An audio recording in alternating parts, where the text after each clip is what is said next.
వైఎస్ఆర్ జిల్లాలో ఉక్కు పరిశ్రమ ఏర్పాటుకు కావాల్సిన అన్ని వసతులు ఉన్నప్పటికీ కేంద్ర ప్రభుత్వం నిర్లక్ష్యం వల్ల కార్యరూపం దాల్చలేదని కాంగ్రెస్ సీనియర్ నేత తులసిరెడ్డి అన్నారు.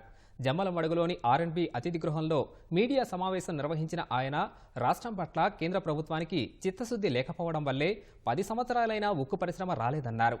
రాయలసీమలో ఉక్కు పరిశ్రమ ఏర్పాటుకు రాష్ట్రంలోని ప్రాంతీయ పార్టీలన్నీ కృషి చేయాలని డిమాండ్ చేశారు.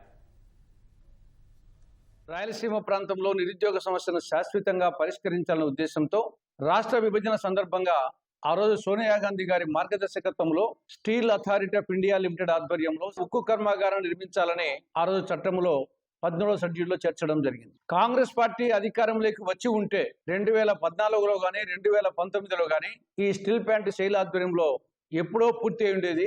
కడప జిల్లాలో స్టీల్ ప్లాంట్ కావాల్సిన అన్ని హంగులు ఉన్నాయి. కానీ కేంద్రంలో బీజేపీ ప్రభుత్వానికి చిత్తశుద్ధి లేకపోవడం, 10 సంవత్సరాలైనా కానీ ఇది ఇప్పటి వరకు దీనికి నోచుకోలేదు. ఇటీవల కేంద్ర ప్రభుత్వం ఇది సాంకేతికంగా ఆర్థికంగా సాధ్యం కాదు అని చెప్పేసి పార్లమెంటుకు లిఖితపూర్వక సమాధానం ఇచ్చింది. కాబట్టి ఇప్పటికైనా సరే ప్రాంతీయ పార్టీలకు కృషి చేసి స్టీల్ ప్లాంట్ ను ఏర్పాటు చేసే విధంగా చేయాలని కాంగ్రెస్ పార్టీ డిమాండ్ చేస్తా ఉంది.